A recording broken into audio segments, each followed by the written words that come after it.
We're going to get started this evening with a salute to the flag, please. Pledge Allegiance to the flag of the United States of America, to the republic for which it stands, one nation, under God, indivisible, with liberty and justice for all.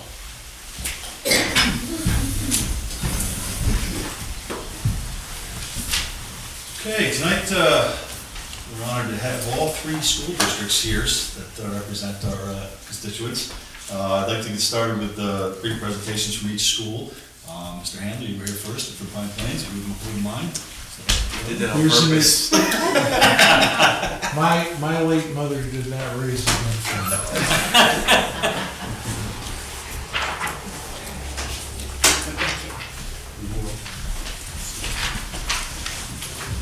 There's something about the early bird, Paul.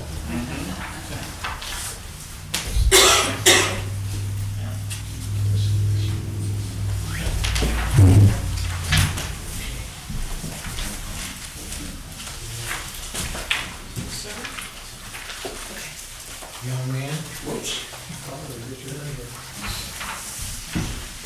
So what I'd like to do is just do a brief overview of some of the things that we're doing at Pine Plains and a brief overview of the budget, and then take whatever questions you have. First of all, thank you for the invitation. We have actually all or parts of 9 different towns. And while we don't have a huge piece of Cclermont, we do have residents up here, and so it's a pleasure to come up here and give you folks a little briefing.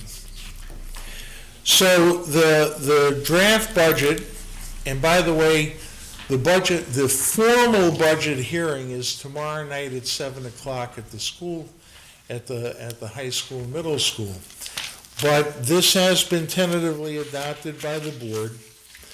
It's a budget increase of 3.66% and a tax levy increase of 2.00%. And I'm going to go into, again briefly, why those increases are there. So if you flip over to the second page, the state requires that we break the budget into 3 parts: administration, program, and capital. And actually the 3 parts make absolutely no sense, which shouldn't be terribly surprising considering it's a state regulation. The program budget's pretty well self-explanatory. Anything that's part of the instructional program goes in there. The capital budget is anything associated with running the school district, the physical plant, the transportation, all of those things. And then everything that doesn't fit into those 2 categories goes into administration. Well, when we present this, people say, you're paying administrators $3 million. Well, that's not really true. It's the administration of the school district. So what are the things that went into the increases and reductions in this year's budget? Health insurance is up. Thank you, Affordable Care Act. And while we are in a consortium with the other school districts, and by the way, I think that's something you know about, we have the executive director of the Health Insurance Consortium here. They've been able to hold the costs down really well, except with the Affordable Care Act now, we're getting hit. Special ed services is a big one. We're projecting $500,000 more. And that's really a guess. We have a high needs family move in. We have no choice. They have to be serviced. And the kids, including transportation. We have a number of kids, and I'm sure Paul does too, and also, all the school districts, 6 figures. 6 figures between the tuition and the transportation. So that's our best guess. Salaries, big part of the budget. That's our negotiated increase. The $110,000 to the cafeteria, we have to run our cafeteria at a loss, and we haven't budgeted the loss. So we've been kind of just taking the money out of the general fund budget. For the coming year, we said we're going to be upfront with this. We lose about $100,000 in the cafeteria every year. Why are we losing money? Well, participation is one thing. With the federal regulations that we have to comply with, I would like to tell you that the food tastes really good all the time, but the kids would say, well, why can't we have this? Well, we're not allowed to serve anything other than wheat bread products. And if you've ever tasted wheat crust pizza, you'll understand kind of what I'm talking about. We operate at a loss. We have 36% of our students on free and reduced lunch. Interestingly enough, I think there's probably many more eligible out there, but call it pride or whatever have you, they don't apply. And that's to our detriment. Okay, so those are the major increases. Reductions over this year, the retirement contributions have gone down dramatically. Knock on wood, all right? We're hoping that's a trend that remains, and it's all connected with the stock market and what that's been able to do. Our heating, fuel, and utilities. You want to talk about a guess? We have no idea. This is a shot in the dark. Earlier this year, we were paying less than $1 a gallon for fuel oil. And the last shipment was like $1.60.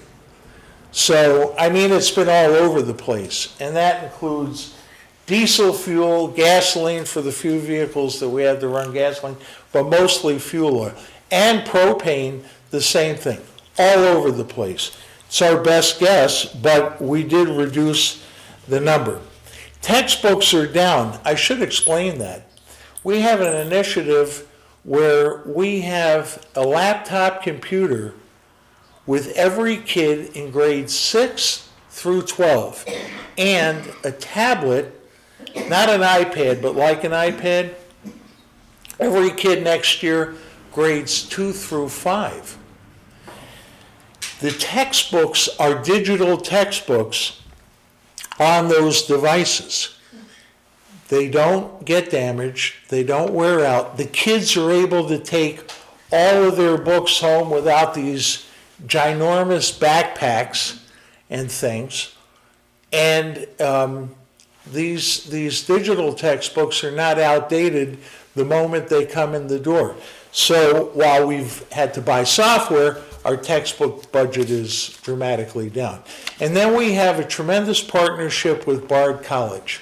And the last 2 years, this year and the year before, we've had Bard professors in, we've sent our teachers over to Bard. They've done their work.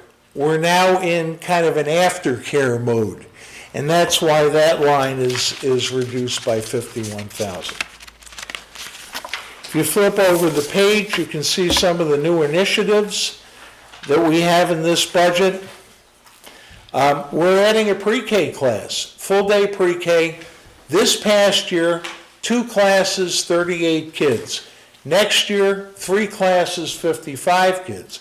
Well, why is that 0? Actually, we're able to shift teachers around and cover the staffing, the teacher staffing of that program, so it's a net 0 to us. We've added a dean of students. We upgraded our phys ed program at the high school by reducing a teaching assistant and adding a teacher, a small increase for curriculum grants, an increase in BOCES support, and that 22.9 is pretty much related to the Common Core and the implementation of that whole business from the state, where we can't do it ourselves. We got to get some help, and the help is from the BOCES. And then the additional tech integrator, if you have all of these computers and tablets in the hands of kids, you better have somebody working with the teachers to explain how they're to be used. So that's that expense. The school lunch program I mentioned. When we started the pre-K program this year, we had separate buses for the pre-K kids. We thought that was a good idea. Well, what happened was, first of all, it got to be very expensive. And also, not a great use of resources. We had some homes that had 3 of our buses going to the same home. If they had a pre-K kid, an elementary kid, an intermediate kid, didn't make any sense. So we're going to put the pre-K kids on the regular bus runs to our early learning center at Cold Spring. But because those young kids are on those regular buses, we're going to put a monitor on every bus. It's still cheaper for us to do it that way, and the kids are going to be well supervised with those monitors. So that's an additional expense. Let me mention the quote-unquote tax cap. We're going up on the levy 2%. And we're fortunate, and I'll flip over the page, if you look at our 5-year history of taxation, since the tax cap came into effect, we have never, ever taxed to the limit that we were allowed. In fact, one year, we had a 0 levy increase. This year, we would be allowed to increase taxes 2.64%, because what they do is they let you carry over some of that taxing authority. We're not going to 2.64%. We can keep it at 2% comfortably. Our 5-year average for increasing the levy is 1.38%.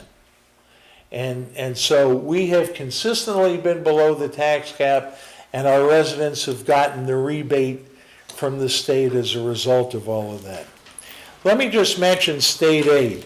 And this, I don't want to disrespect our legislators because they do, a nice job. The newspapers reported we got $600 and some odd thousand in increased state aid, $653,000. Well, that's true, but not exactly. Back in 2009, they did what was called the gap elimination adjustment, where they took the formula and then they, because it was a recession, they took away the state aid from the schools, substantial portions. Now, over time, they've been giving some of that back. Not new money. This is money that was supposed to run on formula. And in the past 5 years, they basically held $6.6 million from Pine Plains that should have run on formula. And now, in their benevolence, they are giving us $653,000 for the coming year. They finally eliminated the gap elimination adjustment. We are not going to have as much state aid next year as we had in 2009-10. We still are not going to have as much state aid. So, am I complaining? No, we'll make do. Better that than the $6 million that they continue to take. So if you flip over to page 5, what are the factors we're struggling with? Fuel prices and fuel usage. We had a mild winter to boot, so we were able to put aside some money that we didn't spend, and I'll explain in a moment what we're going to do with that money. Transportation, who knows? Particularly special ed transportation, and then the cost for the special ed. Health insurance, again, we know what the increase is for next year, but going forward into the future, very uncertain with the Affordable Care Act. And fortunately, Bruce and his colleagues have to deal with that. They have to walk a fine line because there are penalties if your program is too rich, and penalties If your program isn't comprehensive enough, hats off to them. Our federal grants are always uncertain. We do have money from the Smart Schools Bond Act, which we're going to use for school security. School safety is a big issue for us.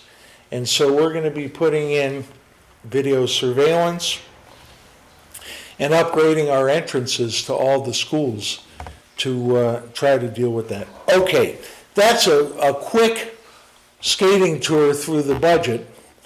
It's a fine line. What this budget does is basically maintain our programs and not beat the taxpayers over the head, because we're conscious of what the economy is and what people have going for them. Here are the propositions. Number one, approval of the budget. Number two, establishment of a capital reserve. And this is a little tricky to explain. It says $5 million maximum.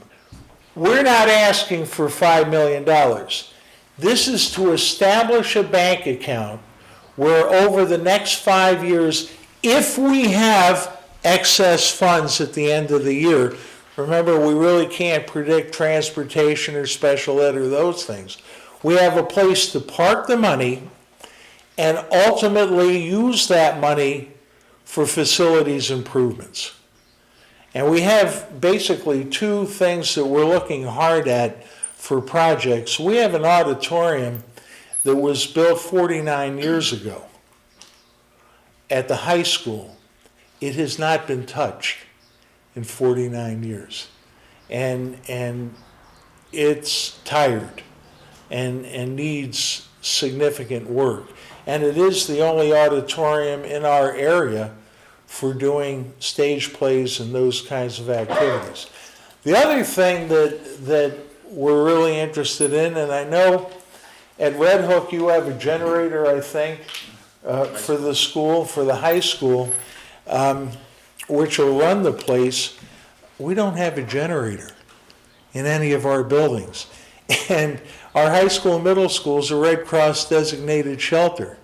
And it doesn't make a lot of sense to be the designated shelter and not have any emergency power. And so that's going to be a fairly good nut to crack. I mean, you can't go to Home Depot and buy a generator and a transfer switch for running a building that big. Some of the costs would astound you. So that's the capital reserve. A bus purchase, 230 passengers, 124 passenger, that's convertible either as a wheelchair bus or as a regular small bus, and 160 passenger. We are buying fewer buses and smaller buses. You won't see any more 72 passenger buses being purchased because we have fewer kids. And so we're trying to match the fleet with our needs. And then the election of board members. We have 3 board seats.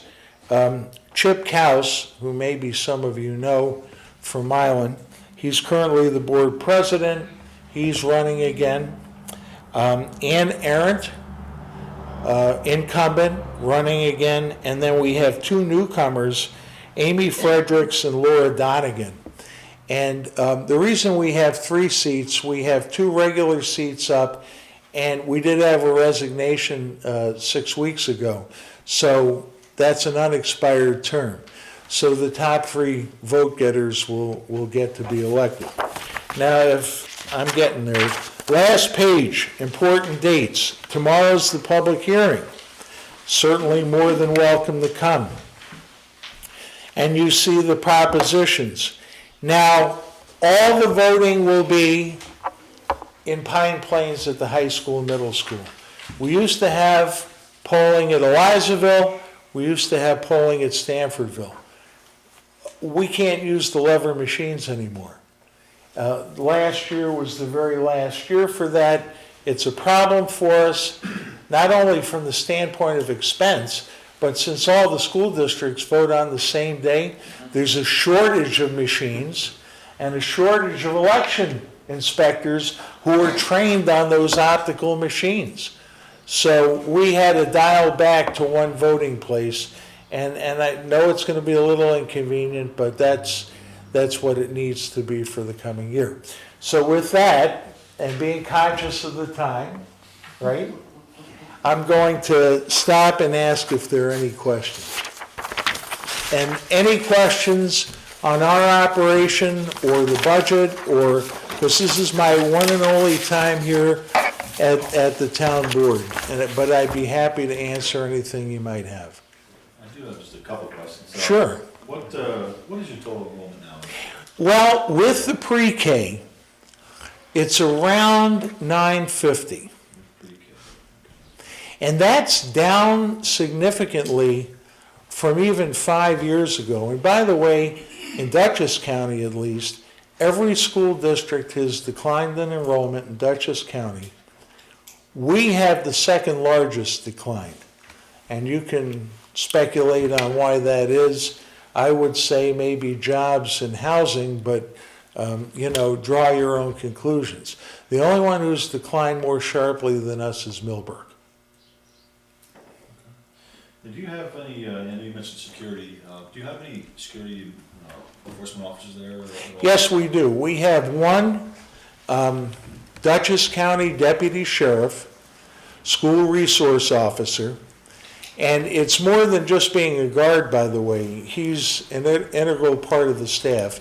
And he goes across the 3 school buildings that we have on a staggered schedule. Nobody knows where he is, when he is. His name is Jeff Cohen, and he acts as our advisor on safety and a whole bunch of things.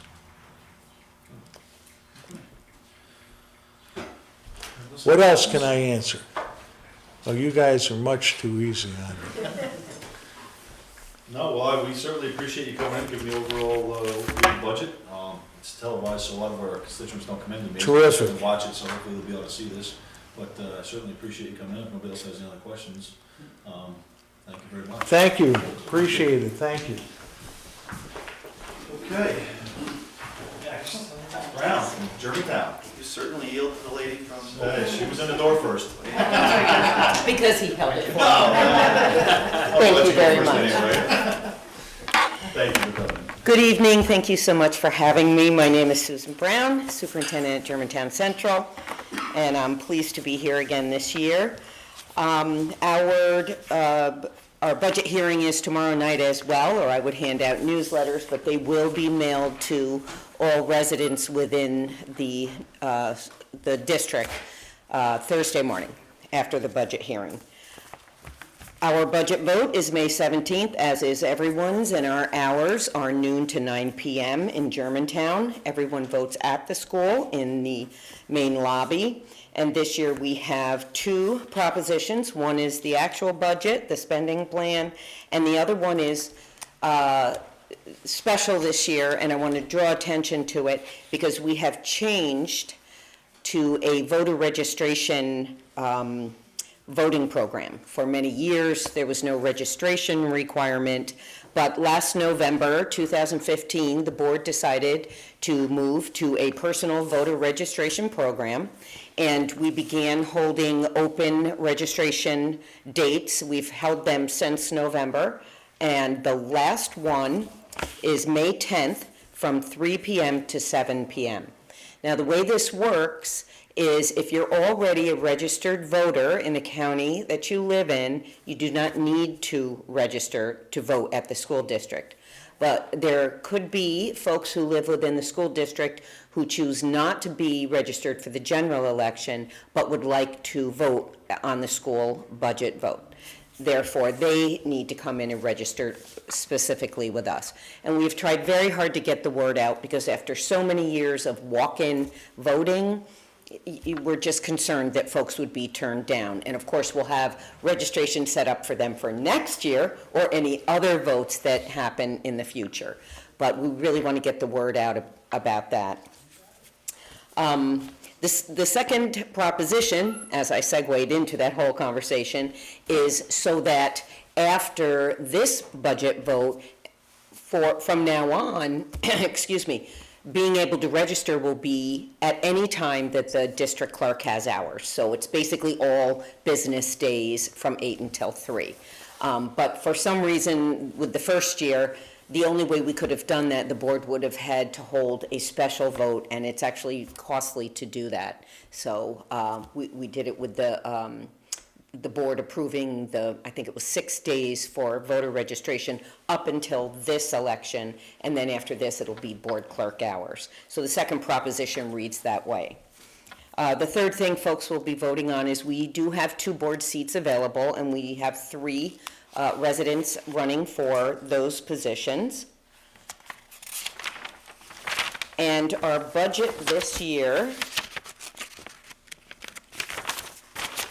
is $14,784,810, which is up just under a 2% increase from last year. We went through some of the very same things that Dr. Handler mentioned. Transportation is a very big challenge for us. The Board of Education struggled this year because we have students who have interest in going to BOCES programs that are on the opposite end of the BOCES region, and becomes very costly for us. So we're working, trying to collaborate with other school districts to bring those transportation costs down without our students losing the opportunity to take advantage of, for example, there's a P-TECH program that's actually the Wish We BOCES up by, I believe it's by Saratoga, Malta, New York, which is we have a couple of students very interested in that, but transportation is a challenge. We have, also as Dr. Handler said, this is basically running our program the same. There are not any really big changes at all. What happened with our tax levy cap this year is it is 0.64%, so it's just over 0.5%. And so that is a struggle for us, and it did indeed give us a relatively large gap between the spending plan and the amount of money that we can raise in real property taxes. So that leaves a gap of $800,600, of which we plan to use fund balance to pay for. Also, as Dr. Handler mentioned, the gap elimination, ending that was very helpful to us. Germantown saw less of a decrease, I think I got that right, less of a decrease at around $150,000, and we were very happy to see that. But we do have concerns about state aid in the future.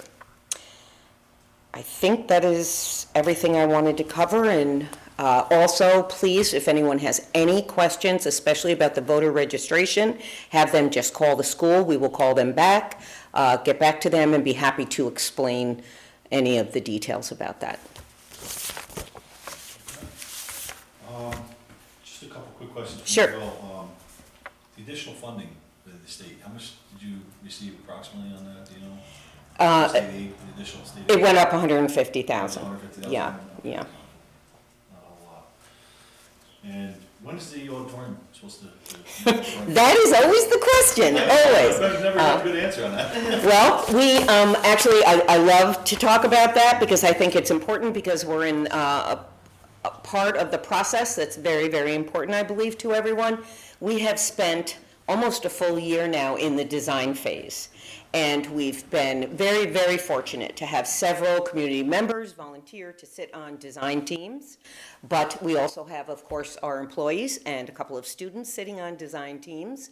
And the design teams have worked to take what was really just a vision for us to go out to a vote for the capital project and turn it into a tangible thing that we can then present to the state of New York for approval and eventually go out to bid on.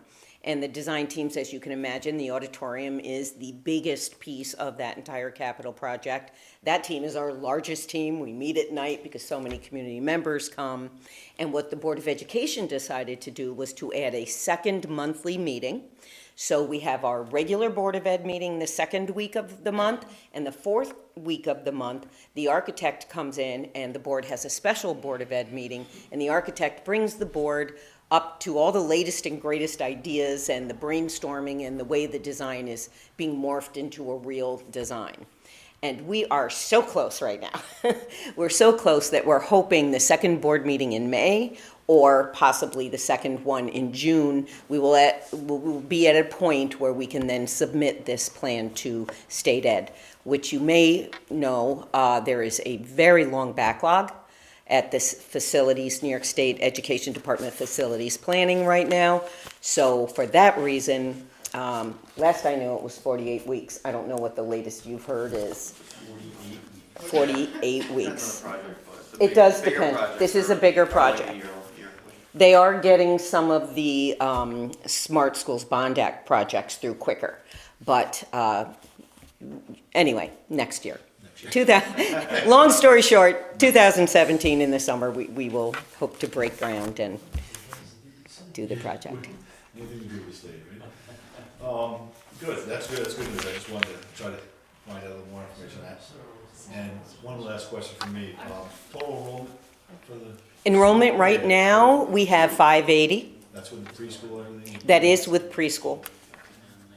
How big of a pre-K program do you have? Our pre-K program, this is the second year. It is fully state-funded with the pre-K grant.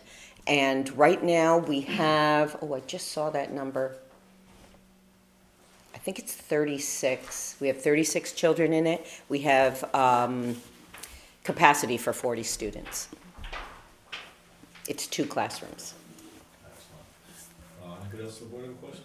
Yeah, you might have mentioned it, and I didn't remember, but your tax cap was 0.64%, Yes. and then your tax increase is gonna be over that, but I didn't catch the number. No, I'm sorry, we're sticking right to that. Oh, you're We're- sticking Yes, to it. Okay. oh, great point, and thank you so much. If I skipped over that, that's pretty important. Yes, we are staying with the tax cap, and our residents will then be eligible for the rebate as well. Thank you. Sarah, do you have a question? The same enrollment question, so, yeah, it's just curious. Okay, there's no other questions?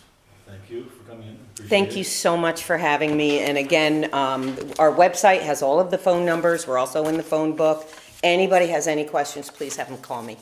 Thank you so much. Thanks again, appreciate you coming in. Okay, so I I feel- feel raised, Mr. Finch, Mr. I Martin. feel like saying Ready? ditto, and you want the bottom line? Yeah, specifics? We So, saved the best for last, right? you want the short or the long version? You're So, cutting taxes, you're gonna we're make cutting, everybody happy. yeah, we are. See, there you go. This year, we are gonna make people happy. I'll cut to the chase. So our tax increase number is 0.11, 0.11%. That's right at our allowable tax levy increase. On the expenditure side, it's 0.79. As my colleagues have said, we had a gap that we had to close initially. You know, our expenditure budget wants to move 3 to 5%. And when we can only raise, 0.11 on the tax levy, there's a gap. So the gap was about 1.4 million for us. A couple things went our way. It was mentioned that TRS, Teachers Retirement System, numbers came in, it's starting to come down a little bit, so we're able to take advantage of that. We had retirements of seasoned administrators and faculty members in the district. I would just note that Roy Paisley, our longtime high school principal, is retiring August 1st. He's been in the district since 1985, and we wish him well, and he's done a really terrific job for Red Hook, and we're going to feel a lot of pressure on us to make sure we hire someone just as terrific moving forward. So we're into that process right now. State aid came in for us to the tune of about $700,000. About $500,000 of that was the gap elimination adjustment money. So all that helped us to close the gap, and we pulled the belt a little tighter, and we made it work without cutting into any program. Couple of program highlights I'll just share. Pre-K has been mentioned a couple of times. We're a little behind actually Pine Plains and Germantown on the pre-K front, we rolled out our first pre-K program this current year. And what we were trying to do is we already have a Head Start program in our building. We were trying to target the group of kids whose parents earn too much to be eligible for Head Start, but don't make enough to afford a quality daycare. So we were trying to get right in that niche and service those kids. And we have 14 kids, and we have a 4-hour-a-day program. And so all indications are that it's a very successful program, and we hope to expand it at some point. It's not included in this budget to expand it. If something breaks and we're able to take advantage of something and expand it, we might do that. We rolled out 16 digital classrooms this year, pilot classrooms we called them. Each classroom was outfitted with a 62-inch flat screen TV and iMac Mini, iPads, and we're seeing some amazing things that teachers are doing with kids. And just by way of example, I'll walk in on a class and see them taking a virtual field trip through the White House, that sort of thing. You see kids create, they read a text and then they'll create a book summary in the form of an iMac movie for presentation purposes. The other day, I teach an after-school class, and the other day, it's just really amazing. And the kids are some of the best teachers in this.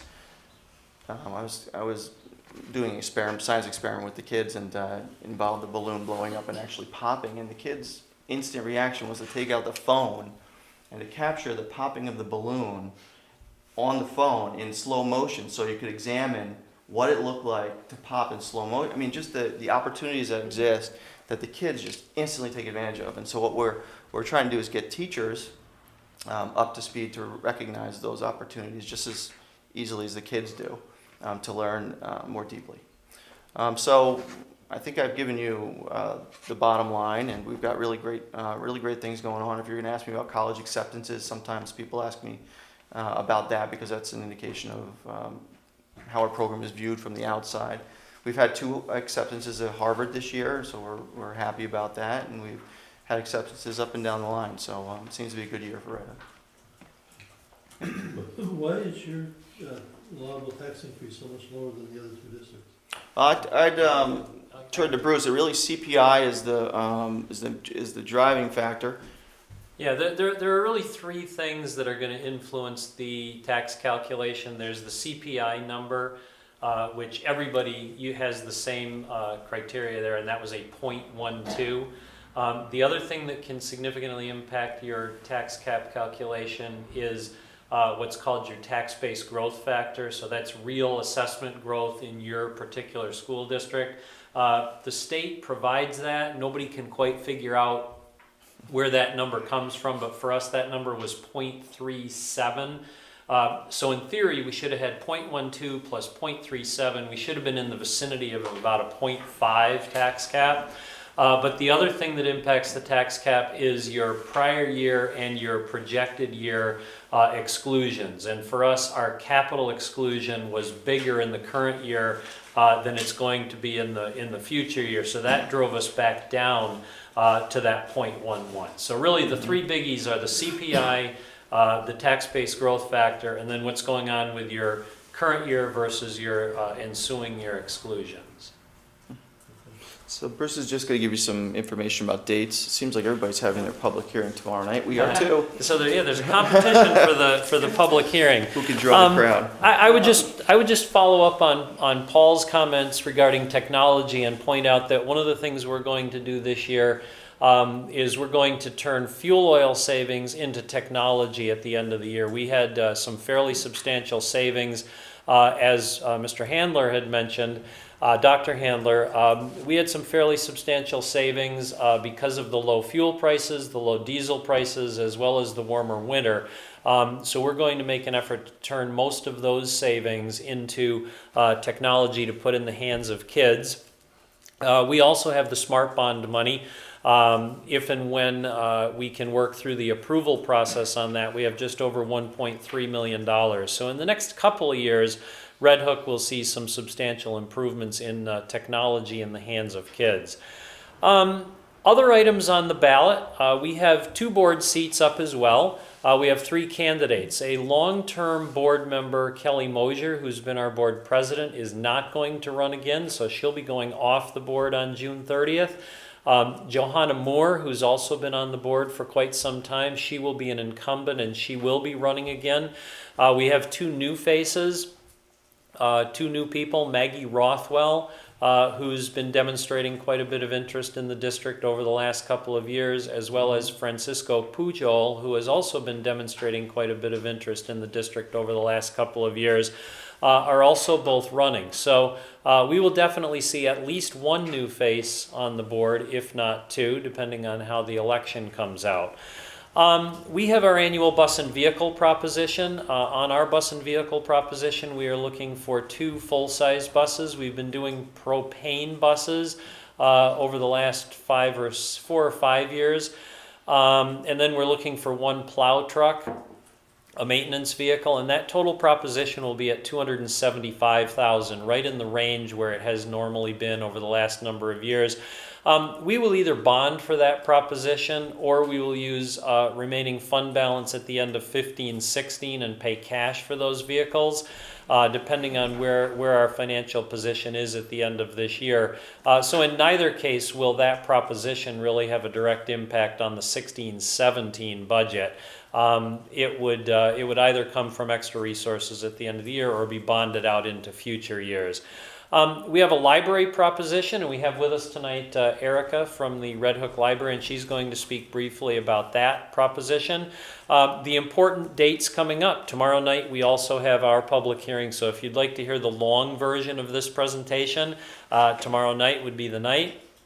Mill Road 35 Cafeteria at 7 o'clock. We have 1 more voter registration. We've had a registration process for quite some time. So we have 1 more voter registration for folks who would like to get registered to vote in the school election. And that is happening on Wednesday, May 11th at the Mill Road 35 school in the lobby from noon until 9.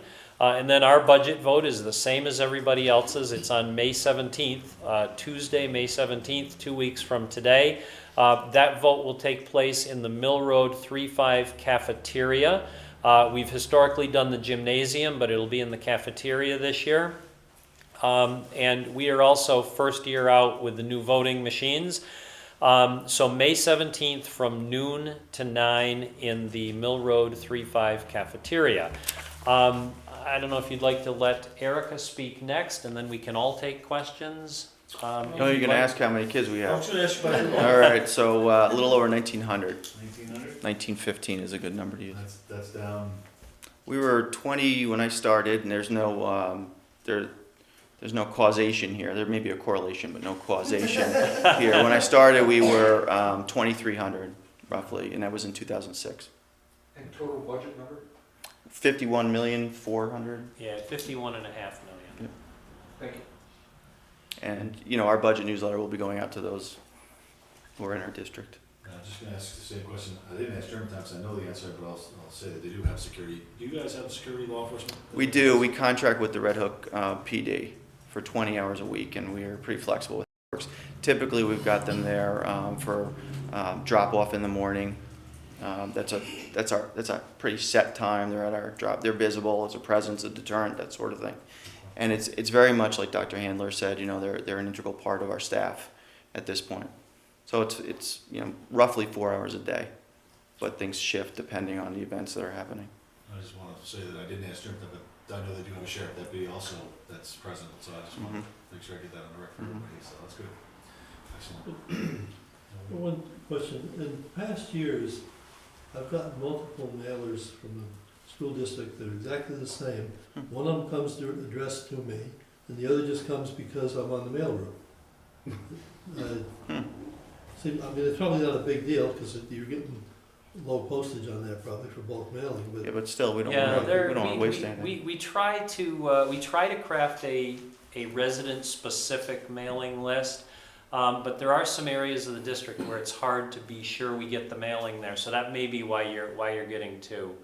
But we will take a look at that. But if you were to just mail it out, blanket mailing to everybody, which you're doing, and not have the specific mailing list. Yeah, and what happens with that is then we get, you can weigh the pros and cons, but what happens is we get some significant overlap. In attempting to get all of our residents, we end up getting some significant overlap into areas that aren't in the district. But by the way, the Yeah. post office delivers those mass general mailings. You could frame that other one that you get. It could be worth something someday. Perhaps. Okay, sure. You wanna- Let's be a couple minutes. All right. I'm Erica from Red Hook Public Library. Thanks for your time. Sorry to crash the party here. So we had a really amazing year in 2015. We were named one of the best small libraries in America by Library Journal, which I'm sure you all have subscriptions to and enjoy, and the Bill and Melinda Gates Foundation. And we were awarded the Joseph Schubert Library Excellence Award for New York State, and were invited by the Aspen Institute to help them pilot a program that they wanted to roll out to libraries nationwide. We had more than 168,000 visits last year from people. We're very busy. I would say we're a small yet mighty library. And people came to do everything from come to programs, to borrow materials, to use our computers, to get help writing resumes, or getting help with their taxes done, or any number of things. We had more than 10,000 people attend 638 programs. We did everything from learn Italian and Latin to learning how to raise bees and chickens and make wine and tap maple trees and prepare for the zombie apocalypse, should that occur. We are prepared. We got to tango on our front porch, celebrate Diwali for the first year, and did our annual very popular Monster Mash, where we had more than 300 people turn out. We shared about 84,000 items, and that's everything ranging from books to audiobooks to ebooks, and now, starting this year, e-magazines, but also things like cards and information packets for people who are looking to get their citizenship. Our summer reading program is our big thing that we do every year. And last year we drew about 3,400 people. We hold it, what we do is we run week-long camps for kids. We say they're free, but really they're prepaid because of course tax money is covering this. But we have week-long camps for starting from the kindergarten, like kindergarten K through 2, and then like 3 through 5, then what we call tweens, which is the middle school thing, and then 1 or 2 programs for teens. We do a Battle of the Books every year, which keeps kids at the tween age, which is when they tend to stop reading for pleasure, involved in reading for pleasure. I like to think of it as like a nerd Olympics. Like you're reading and you have to answer questions about stuff, and it's a lot of fun. We've expanded our partnerships. I always say I'll partner with anybody that I can catch up to, which is pretty much true. And last year we started working with the rec park. So in addition to doing our camps at the library, we now also do them at the rec park and can serve all the kids that are there, which is really great. This year we also started working with the Red Hook Central School District, and we do a weekly after-school program for teens focused on what we call making. And most of our programs on the summer program and the after-school programs that we're doing are focused on what we call STEAM learning. So science, technology, engineering, arts, and math, kind of building up those core competencies that we think are going to help our kids be really successful going forward. As Bruce said, we have a budget referendum on the ballot. We're proposition number 3. We're asking for a 4.9% increase of $16,000 for the year, which comes down to an additional $2.78 per household for the average household if it's and that's if the average household is assessed at $250,000. So that's what we are looking for. And I'm happy to answer any questions. Was it last year or the year before you went with a 100% increase? No, we went with, I think, a 35% increase. 35? Yeah, It was like more than that. 3 years. Yeah, it was over 70 or 80%, I figured it out. We've got a lot of additional money, and I don't know, I think it was last year, or if it wasn't, it was the year before. No, last year we were within the tax cap, so, Must have been the year before. yeah. Wasn't too long ago. Oh, well, if you're talking about just what we were getting from the school, because there's two funding streams, but if you look at our overall budget, it was increased by 35%, I think 3 years ago. So, Well, I remember that year you asked for the town to give you an increase and an increase on the school district. no, we had done the town a couple years earlier. So in 2011, we went to the town for what's called a Chapter 414 budget referendum. And then I think 2 years later, we went to the school district. And then we're sticking with the school district going forward because it's just easier to focus on one thing.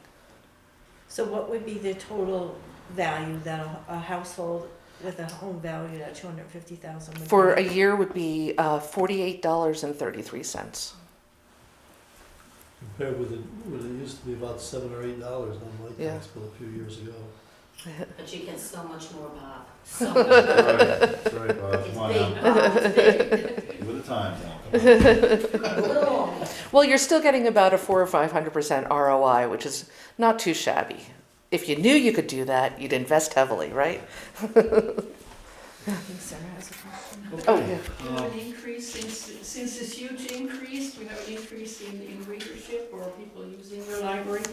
Oh, yeah. Well, we've had, Offset that. yeah, since we started, we've had about, and in fact, nationwide circulation numbers have been declining. So we've been an aberration. Our circulation over the last 5 years has increased by 23%.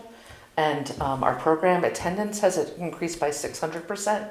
And our program, the number of programs we've done is increased by, I think, like 300 or 400%. So money well spent. Yeah. The other question I have, do you already have statistics from I'm Sarah Takas, and Yeah. I'm an educator too, so I'm intrigued by this. Do you already have statistics from the kids that come to your programs, which are great, as they become readers? I mean, do we already have that they keep coming back, or do you have a... Oh, well, we definitely... Oh, that's interesting. I can't point to like an actual research. We haven't done any actual research or longitudinal study or anything, but I would love to. If we could find funding for it, I would love to do that. Something that would be ammunition, because we all feel pressure, more and more taxes, but if we see that we're actually creating readers with real books and e-books, and hopefully those publishers don't bundle them in a horrible way. Yeah. And it's not just books, it's You know, really but, about the programming in the community, and that the library has become a huge part of the community. It's looked to as what is the library doing? How can we get involved with the library? Erica's done a wonderful job with, as she said, she'll connect with anybody, and she is, that's the truth. And we've done so much with BARD, and Pine Plains superintendent talked about how BARD was interacting with them. We have a great relationship with BARD, and we have a lot of interns that come and do the summer programs. And it isn't just books. I mean, it's like involved, as you said, that the programs that you run, the camps that you run, it expands kids' horizons and really helps, I think, the education of the school district. I mean, I think that combination works well when the library, public library, as well as the school district works together. Well, there have been studies done nationally on summer reading. And kids who participate in summer reading score 50 Lexile points higher than kids who do not. So that's information we do have that's been done on a much larger scale. I would love to do something locally. But I also want to talk to Karen's point of not just being about, I mean, I do feel very strongly that we're an educational organization, but we're also an economic engine for our village. We work really closely with our businesses. We hold programs at businesses to drive foot traffic to those businesses, and partner with the farmers market and other organizations, because we're only going to be as strong as the community where we're located, right? So our community needs to thrive in order for us to thrive. So that's really what drives us. That's why we want to have so many people come to the library, because all those people are passing through the village, and we want them to be going to our restaurants and shopping locally and doing all those things, because those are the businesses that support us. And when we can do that, that's great. Is this increase only for the Red Hook Library, or is it going to the Tivoli Library also? This is only for the Red Hook Library. Okay, because in prior years, there have been increases, that it was kind of split between the... Yeah. No, I don't think they're not coming out for an increase this year.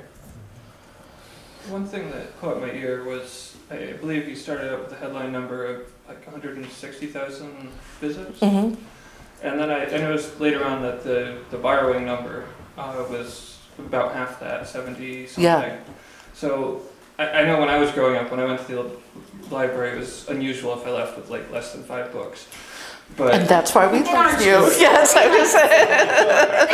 There's our Yeah, exactly. and my sister's, she's, well, she just went off to college, but before that she was, in and out. Yeah. Going through the old literature and stuff, so libraries have been great. But I was wondering if you could maybe talk to, like, are Sure. usage patterns changing? Like, it used to be you went to the library for books. Right. And And now it's a lot more. So we still have people coming in for books, and we have our power users, the kids that can barely walk, they've got so many, and I love that. But we also have people who come in to use our public access computers because they don't have a computer at home, and this is a place where they can access the internet. And that's, I think, equally important for people to be able to do. Or people are coming to programs, and not everybody who comes to a program is going to leave with books. Some people will, and some people won't. But I So- also think our programs let people come into our library who may not have been there. Like our Yeah. programs, like the honey making, making, and beekeeping. And we just had one on fishing. We try to expand the programs so that there are people who are not, you would say, the quote unquote average person going into the library all the time, coming out with their load of books. So you get people in there, and I think that's how you connect to the community, and that's how people who have, like I have friends I haven't been in that library in years. They go to a program and they're surprised and shocked at what we've done, because we've just done, a 3rd floor renovation too. And I will say, that's actually, I'm glad you brought up the bass fishing program. That was led by Sergeant Patrick Hildenbrand. So this is what I talk about when I talk about that I'm really looking to work with and engage with anybody. We really believe in democratic programming, so we're using local people to lead these programs. We want to be as democratic and as empowering as we can. And we have a workforce that a third of is younger than 26. And that makes me really happy, because one of the things we've heard in our community is that there aren't opportunities for young people to stay in the area. And if we can provide that and provide them with a first job, a good line on their resume, and establish a strong work ethic, they're going to go on and do really well, I feel. So I just feel like we have different layers and different values and a lot of different things we're trying to accomplish. And Okay, yeah. well, I thank you for Sure. presenting the budget and giving a little background on it. I think Thanks. hopefully the voters will turn out and support it. Yeah. Many of the Red Oak, many of us vote Red Oak here, except for me, but hopefully they'll But if anyone has any questions, just shoot me an email or call me. I'm always happy to answer them. And come borrow lots of books. Thank you. Any other questions for Mr. Martin, Mr. Finch, Red Oak? All right, thank you very much, Thank you. gentlemen. Thank you, Mr. Brown, Thank you. appreciate it. Appreciate it. Thank you all for coming out this evening.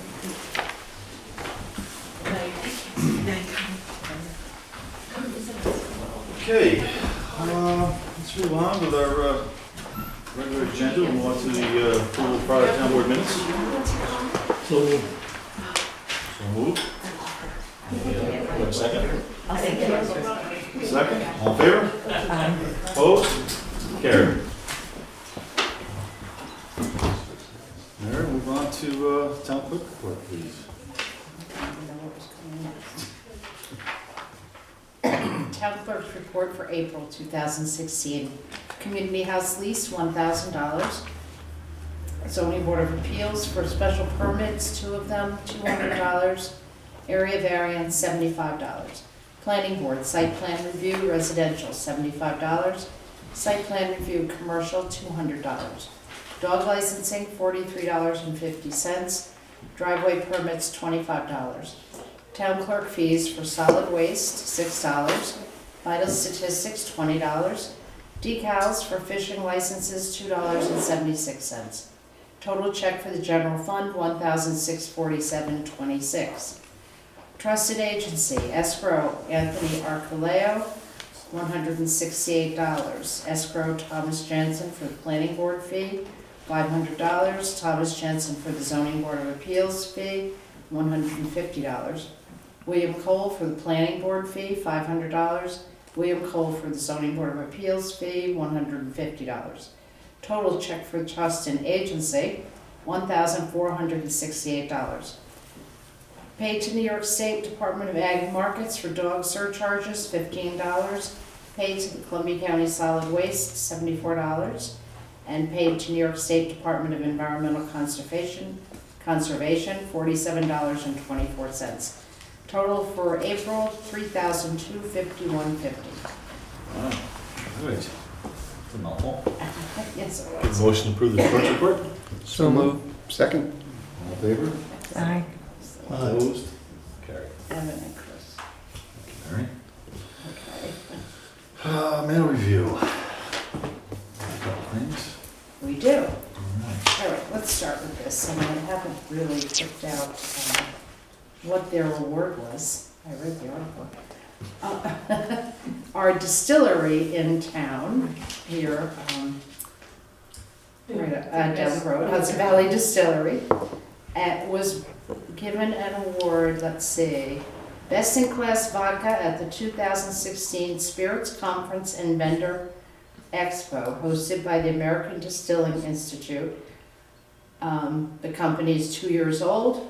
They received this award. It's a really nice article if you can get the Register Star under Living Today.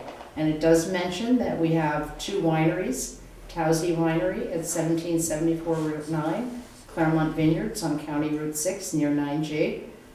And also there's the Sloop Brewing Company on County Route 19 in Elizaville, and the Hudson Valley Distillers, which is here. So there's 5 within a 5-mile area, or 2 miles, yeah, 5 miles, I think. Soon to be 6. Soon to be 6? Livingston. Oh, Livingston, they did not mention that, yes, there will be one just up the road. It may say that somewhere else, I think I read that. But anyway, so we're getting some nice coverage for town, and it was a nice article. Keep saying, you can't buy milk, you can't buy gas, but you can certainly Yes, get your alcohol. And I was thinking somewhere, I think I have a list of how many bars there used to be in town, but I have to look for it and see if I can find it. Red Hook, or no, I'm sorry, Saugerties, Town of Saugerties, they're having a public hearing, or they may have had it, because we always get these almost after the fact. No, okay. Proposed local law hearing will be held 2 dates, April 20th, which is past, 6:30 p.m., and May 18th, 6:30 p.m. And this would be to amend their bottled water or bulk water facilities, including supply sources, inserting a new clause in their current local law. That's Okay. what that is. Okay. Now, this came from GTEL, Teleconnections. Dear Mr. Stats and Town Board members, I am pleased to announce that GTEL has initiated a new entry-level video service which is now available. Residents have requested an alternative to the basic service consisting of 96 channels plus 50 music channels for $67.99 per month. We have responded to their request by creating a new local basic service which provides 20 channels plus 50 music channels for $29.99 per month. And then we have a listing of what those channels will be. 5 of these channels, of these 20 channels, are HD channels, are included in the local basic service, but may not be available in all service areas due to limited bandwidth at the time of installation. We believe the new offering will provide Cclermont residents a viable option in meeting their video programming needs. If you have any questions on the new service, please don't hesitate to contact me. I can be reached at the business office at 210 Main Street in Germantown, Monday through Friday, by calling 537-4835. Signed sincerely, Peter Mercer, General Manager. So I do have copies of that, and it gives the entire program. I would expect this to be mailed out to every resident in the town and district. It is a considerable savings for those that do not really watch much TV or only want the very basic channels. It's a considerable savings, so I think this is a great thing that they're offering. And he did mention that last month when he was here, that they were coming out with that, and they're also working on a phone line package, which may be a little bit revised too with options. So we'll be looking forward to hearing from them as well for that. So, and we do have copies. If anybody does want a copy of this, they should be receiving it, I would imagine, email as well. So.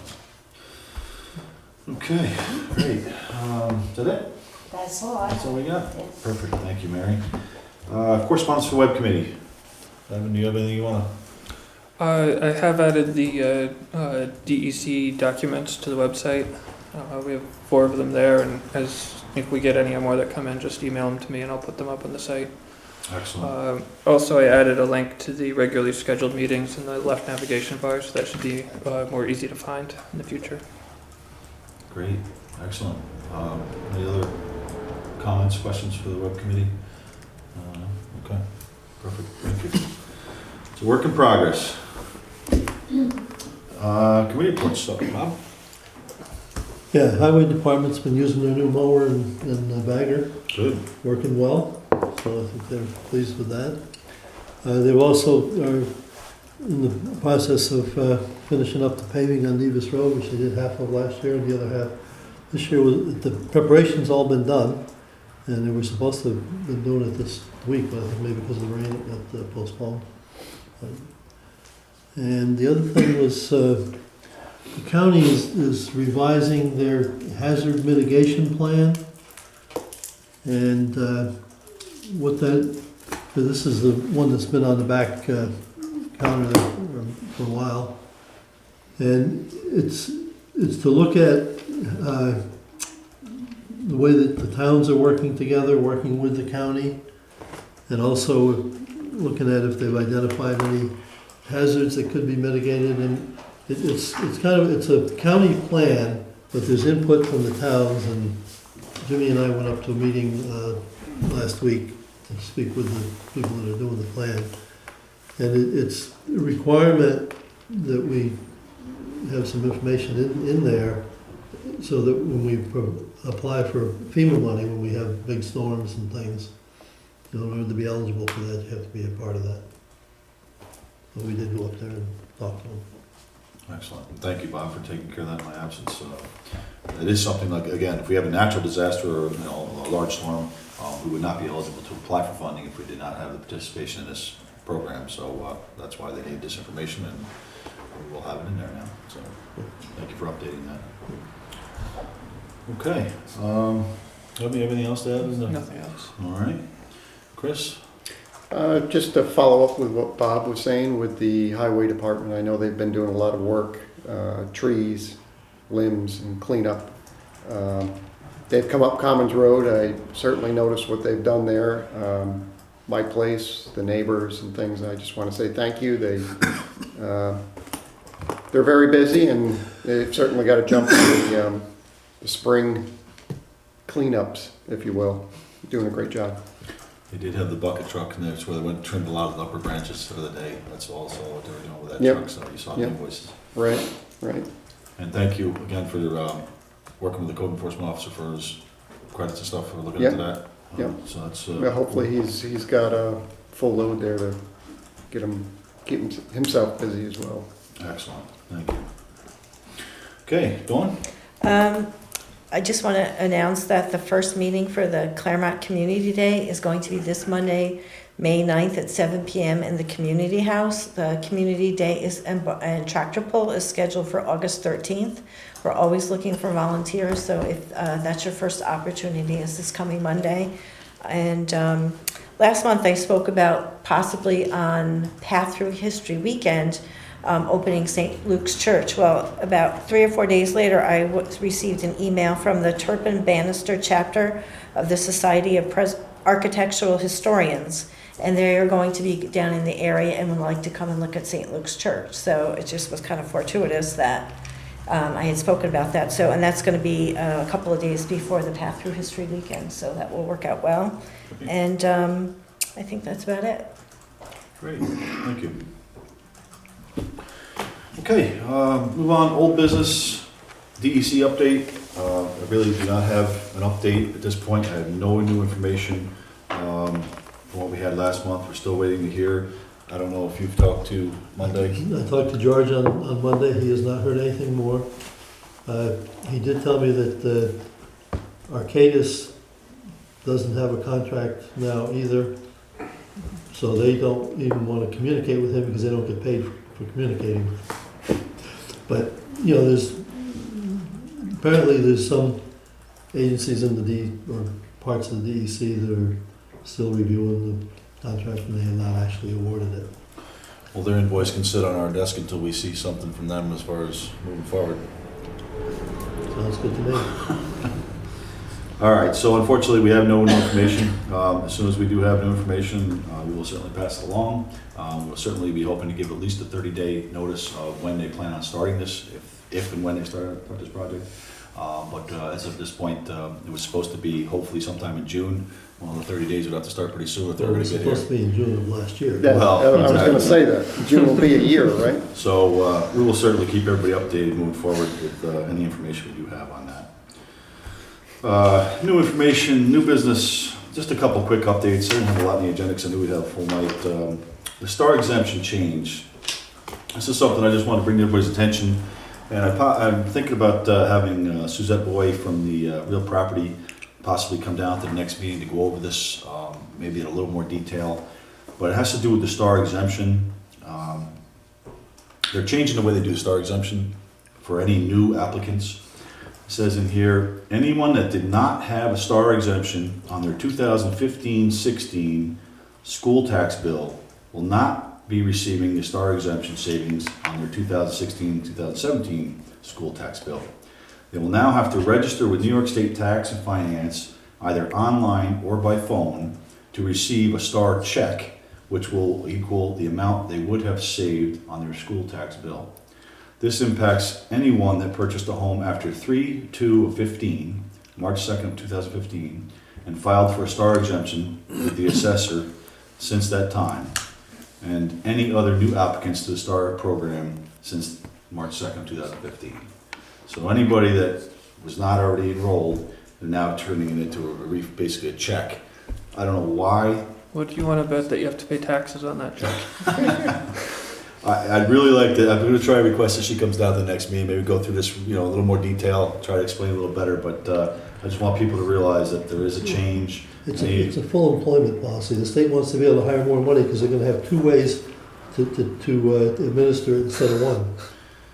And the cost of implementing something like that, it just makes no sense to me, but we'll certainly see if I can get her to come down and try to walk through it, maybe give everybody a more detailed update on this, because I want people to be aware, because it is, a huge savings, and if people miss this opportunity, I'd hate to see that if they're eligible. So I'll try to get her to attend the next meeting, go through it. I do believe the assessor sent out letters to those that are affected. They went out, in fact, today. Okay. And there's going to be a period of time, a window, that people have to sign up even to get that check. I don't know exactly what that is. I'm not sure she has that information yet either, but Okay, I it know could be June, July, where you have to do it online. Or maybe call. They might have a phone number, I don't know, but. So she picked out the people that fell in this crack, and she sent out a notice. Yes. Okay, good. So hopefully everybody will get a personal letter from the assessor explaining what to do. But again, we'll try to get Suzette down here and go over maybe even that sure if she can. Yeah. All right. CHIPS funding. I just received an email a few weeks back from Senator Marchione. We are eligible for the extra CHIPS funding. They approved the bill to give out a little bit more money this year. We budgeted $46,490 for CHIPS, which is a little bit extra than what we had before. We will be receiving $57,098, so we're going to get about $10,000 extra for CHIPS funding, which is great news. With the paving of Nevis Road, if he runs over a little bit, we have extra funding in here, which we will not have to take out of our budget. But it is going to be an increase coming up, so. Does that come automatic, or does he have to apply? That comes, he does it online, he files for it, we get it, once he spends the money. Yeah. So that's great news, not very often do you see an increase come without fighting for it, so. And sales tax, just to update everybody, we just received the first quarter sales tax check from the county. It was $80,320.05. Just so you're aware, last year's was about $75,000 roughly. It's $5,300 more than last year's first quarter sales tax check. So it is an increase, which is great. We budgeted about what we expected to come without last year's revenues. So this is an addition to what we budgeted. a little bit over. So first check's in the right direction. So I'm happy to see that. And that's a surprise for me a little bit with the gas and everything being so low, fuel oil so low, the taxes so low. To still see the increase is encouraging. It means people are spending money and spending it locally, obviously. So it's good news for the county and for all of us. That's about it. Supervisor report, I really don't have a whole lot to update anybody on. There is going to be another foreclosure tour through the county for tax foreclosures next week. It's scheduled for next Tuesday. I'll be attending. I think there's 50-some properties throughout the county that are being foreclosed on for failure to pay their taxes in the past 3 years. And we'll be looking at those to get those out for sale, for bid, to put them back on the market, get the tax dollars paid. And I haven't attended a couple of meetings because I was away last week, so I missed a few meetings. So I'll have more of an update next month as far as county business. And again, any issues that anybody wants to know about the county, please bring to my attention or come talk to me and I'll see what I can do and get the answers for you. Or certainly look into it as quick as I can for you. Other than that, we'll move on. Motion to pay abstracts.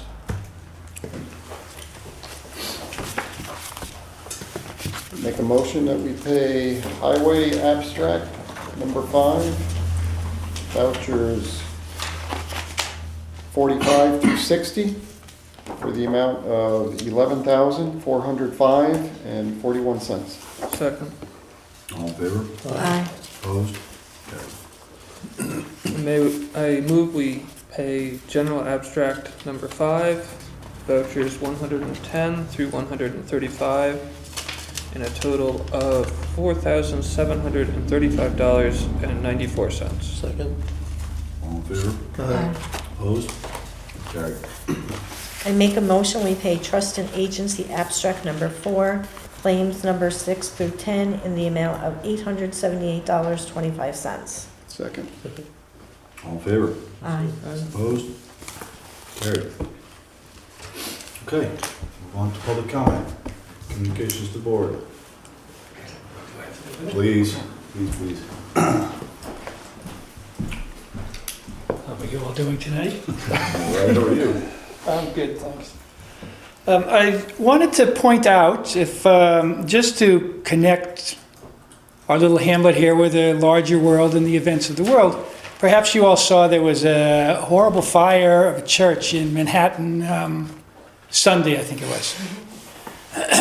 St. Sava's, it was a Serbian Orthodox cathedral, I think. The architect of the church was Richard Upjohn. Coincidentally, the architect of our little church next door was Richard Upjohn. So they were built like a year or two apart from each other. And it's just, anecdotally coincidental, but also probably if somebody wanted to study it, there's a wider connections.